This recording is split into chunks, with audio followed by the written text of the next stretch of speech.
So for decades, South Korea's economic strategy has relied on this one really simple rule, right? A weak won means booming exports.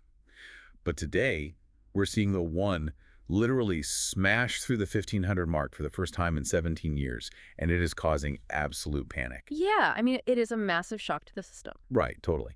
So welcome to the deep dive. Our mission for you today is to basically cut through all that panic and decode the muddy waters of these financial reports.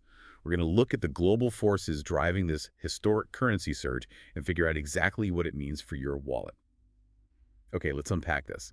To understand that 1501 price tag, we really have to look at the geopolitical earthquake shaking the foundation of global trade right now. Right, which is centered squarely in the Middle East. I mean, what started as a regional conflict has completely escalated into a full-blown energy war. You have Israel striking Iranian gas fields recently. Oh, wow. Yeah. And then in retaliation, Iran targeted Qatar's LNG facilities. So as a direct result of that, Brent crude oil just blasted past $110 a barrel. Wait, $110. Okay, Yeah. so think of the global economy as a car. Basically, the Middle East just slashed our fuel line. And while that's happening, the U.S. Federal Reserve slammed on the brakes with these high interest rates. So the Korean won is just the passenger getting massive whiplash. That is exactly it. And, you know, the reason that whiplash is so severe really comes down to how those Federal Reserve rates act like a magnet for global capital.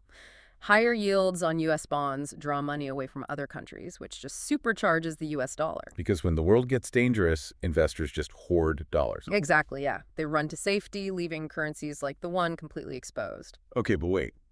I was always taught that a weak currency is a massive bonus for an export powerhouse like Korea. Yeah. Like, we price out competitors abroad. Are you saying the economic textbook is wrong here? Well, the textbook assumes a short-term fluctuation. The data from our sources reveals a pretty painful twist, actually. It's the duration of these high rates that's the actual poison.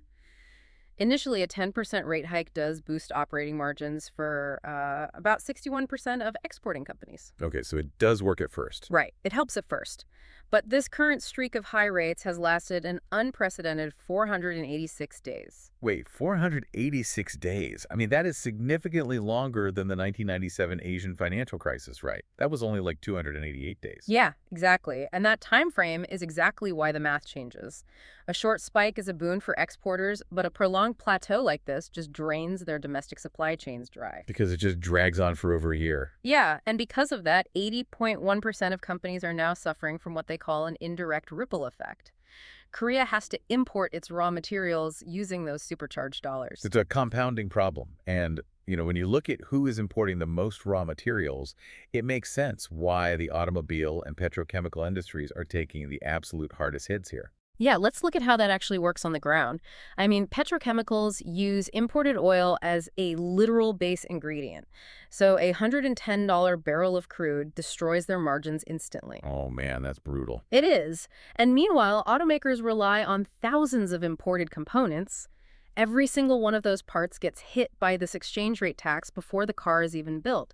The suppliers have literally no choice but to hike prices, just passing the pain straight up the chain. So looking at this data, I mean, melted profits, surging prices across the entire supply chain.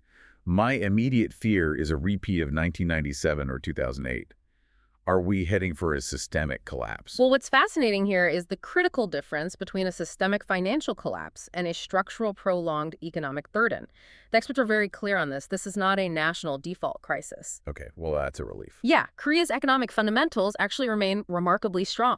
Because Korea still brings in more money from trade than it sends out, they have that current account surplus, right?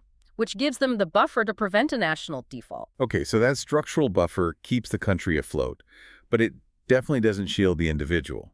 I mean, for you listening, the combination of $110 oil and a 1501 exchange rate means brutal inflation on food, gas, literally anything imported. Yeah, it really is a crushing burden. That 1501 mark isn't just, you know, a flashing red number on a financial screen. It's a direct tax on your daily life, driven entirely by distant wars and decisions made in foreign central banks. Which leaves you with a final thought to ponder as we wrap up today's deep dive.